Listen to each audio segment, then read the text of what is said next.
My coworker wants to name both her twin boys Sean, but her last name is also Sean, so I called her idiotic because she'll have two kids named Sean who are going to get bullied the second they start growing up. I cannot believe that there is a split opinion for this at my office, but here we go. A coworker of mine, 39F, recently had twin boys after a long battle with infertility. She has made her first appearance into the office with her new babies to introduce them to our team. When asked what she had named the boys, as up until this appearance she was undecided, she told me that she was naming them Sean.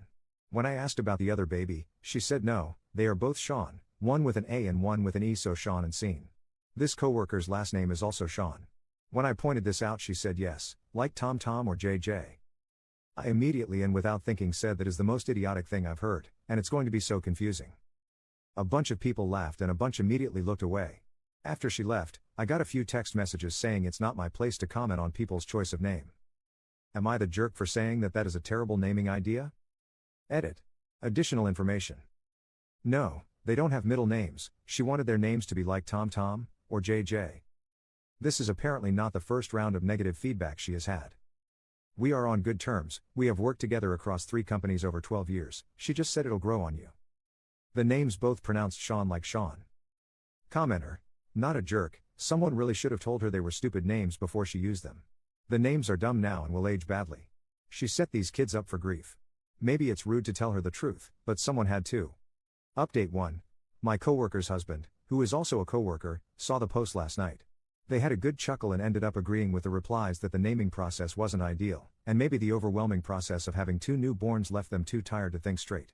Despite the fact they had already sent off the paperwork to Birth, Deaths and Marriages office, the place you lodge births for in Australia, they called up the Brisbane office and the paperwork had only been provisionally processed, due to Christmas time, and they have used this time to reassess. They have withdrawn the paperwork, for Scene only, and will think of a new name, but they are keeping Sean as they like it.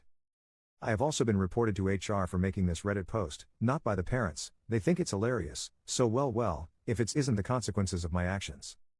They also want everyone to know that calling her an idiot isn't the worst thing I've said to her this year, and while I'll definitely that's more of an in general thing than tied to this situation. Happy holidays to everyone. Update 2. A lot of people wanted an update post my meeting with HR for whatever reason, so here it is, but as expected it was underwhelming. Met with HR yesterday, 10th, meeting was pretty brief and definitely a waste of everyone's time. They asked if I were aware of the company's social media policy. I said I was, and I am fairly confident that I have not breached it.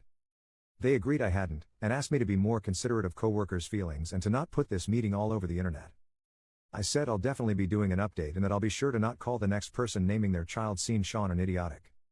Again, I work in banking and while there is a long way to go with fixing the culture across every banking organization, I think HR was just doing their thing, and making sure I'm on notice in case I don't know, take a photo of me stealing candy from a baby while wearing the company logo or something.